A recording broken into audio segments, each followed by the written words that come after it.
ఇల్లు Illalu Pillalu June 12th episode. Srivalli honeymoon డ్రామాతో ఉన్నది పాయె ఉంచుకున్నది పాయె. శ్రీవల్లి నెత్తిన చెంగేసిన అత్త సూపరు. ఈ శ్రీవల్లి ఉన్నదే మహా కుళ్ళుబోతు. నేను మాత్రమే బాగుండాలి, మిగిలిన వాళ్ళు నాశనం అయిపోవాలనుకునే మనస్తత్వంతో తను తవ్విన గోతిలో తనే పడింది శ్రీవల్లి.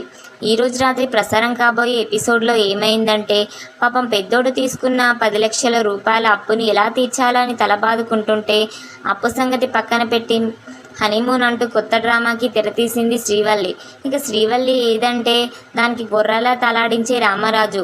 ఇంట్లో ఆమె కంటే ముందు పెళ్లిలో అయిన 2 కోడల్ని కాదని శ్రీవల్లిని హనీమూన్కి పంపించడానికి నిర్ణయించుకుంటాడు. దాంతో రామరాజుకి గట్టిగానే గడ్డి పెట్టడాన్ని నిన్నటి ఎపిసోడ్లో చూసాం. నేటి రాత్రి ప్రసారం కాబోయే ఎపిసోడ్లో ఏమైందంటే, ఇంట్లో 3 కోడళ్ళు ఉన్నారు. అందరూ కొత్తగా పెళ్ళైన వాళ్ళే. అందులో శ్రీవల్లిని మాత్రమే హనీమూన్కి పంపడం న్యాయం కాదండి. ఎందుకీ పక్షపాతం అని నిలదీస్తుంది వేదవతి. మిగిలిన 2 గురించి నాకు అనవసరం. వాళ్ళు ఏమైనా నాకు చెప్పి పెళ్లి చేసుకున్నారా? వాళ్ళ పెళ్ళి వాళ్ళ ఇష్టం వచ్చినట్టు చేసుకున్నప్పుడు మరి వాళ్ళ గురించి నాకెందుకు అని అంటాడు రామరాజు. ఇష్టం లేని పెళ్లి చేసుకోవడం తప్ప వాళ్ళు చేసిన తప్పేంటండి? ఇప్పటికీ వాళ్ళు మీ మాట కాదనడం లేదు.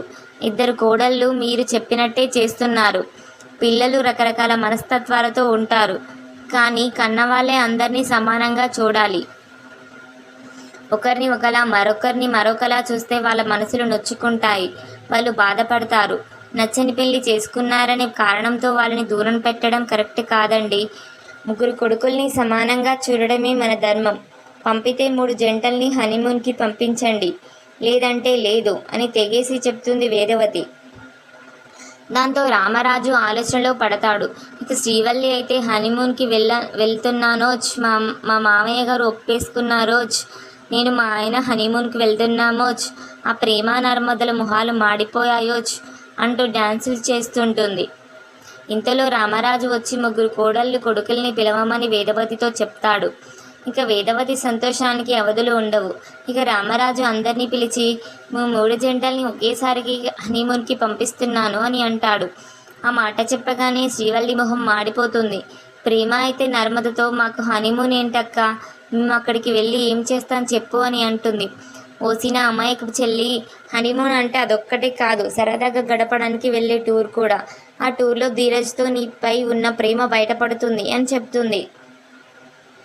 ఇక రామరాజు మీ 7 జంటలు కలిసి ఏ ఊరు వెళ్తారో నిర్ణయించుకోండి, టికెట్స్ బుక్ చేసుకోండి అని చెప్తాడు. అనంతరం ఏంటి బుజ్జమ్మ, ఈ 3 జంటల్ని హనీమూన్కి పంపాలని ముచ్చటపడ్డావు కదా, ఇప్పుడు నీకు సంతోషమేనా అని అడుగుతాడు రామరాజు. అంటే అన్నానని అంటారు, కానీ నాకు మాత్రమేనా సంతోషం, మీకు లేదా అని అంటుంది వేదవతి. ఆ మాట విని శ్రీవల్లి మొహం మాడిపోతుంది. అది గమనించిన నర్మదా ప్రేమలు, ఈమెతో కలిసి వెళ్తే మనల్ని సంతోషంగా ఉండనివ్వదు కాబట్టి ఈసారికి వల్లిని బావని హనీమూన్కి పంపమని మావయ్యకి చెప్దామని అనుకుంటారు. అనంతరం నర్మద హనీమూన్కి వెళ్ళడానికి నాకు వీలుపడదు మావయ్య అని అంటుంది. వెంటనే ప్రేమ కూడా నాకు కూడా వీలుపడదు మావయ్య అని అంటుంది. మిమ్మల్ని చంపి పారేయాలి అని అనుకున్న వేదవతి, ఏం మాట్లాడుతున్నారే, మీకు కొత్తగా పెళ్ళైంది, పెద్దవాళ్ళగా మేము నిర్ణయం తీసుకున్నాం, మీరు బుద్ధి లేకుండా వీలుపడదని అంటారేంటి, మీ ఇద్దరికి కొంపలు అంటుకొని పోయే పనులేమున్నాయి అని అంటుంది. దాంతో నర్మద నాకు లీవ్స్ లేవు అని అంటుంది. ప్రేమ అయితే ఎగ్జామ్స్ ఉన్నాయని అంటుంది. దాంతో వేదవతి దానికి లీవులు లేకపోతే ఉద్యోగం వదిలే, దీనికి ఎగ్జామ్స్ ఉంటే చదువు మానే, అంతే తప్ప హనీమూన్కి మాత్రం వెళ్ళానంటే కుదరదు అని తెగేసి చెప్తుంది. దాంతో రామరాజు ఆపండి, వెళ్తే 3 జంటలు వెళ్ళండి, లేదంటే లేదు అని అంటాడు. ఇక పెద్దోడు కలగజేసుకొని, అవును నాన్న, వెళ్తే 3 జంటలు వెళ్తాం, లేదంటే లేదు అని అంటాడు.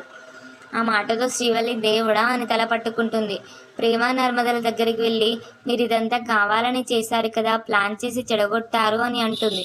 దాంతో నర్మద, చూసావా ప్రేమ, మనం ఈవిడ గారి మంచి కోసమే ఆలోచిస్తే తిరిగి మనల్నే అంటుంది అని అంటుంది. దాంతో కుక్క కాటికి చెప్పదెబ్బ అన్నట్టుగా, అవును కావాలని చేశాం, ఇప్పుడు ఏంటంట అని అంటారు. శ్రీవల్లి ఏడుస్తుంటే ఆమెను ఇంకా ఏడిపించి చుక్కలు చూపిస్తారు నర్మదా ప్రేమలు. దాంతో వాళ్ళపై పగ పెంచుకుంటుంది శ్రీవల్లి.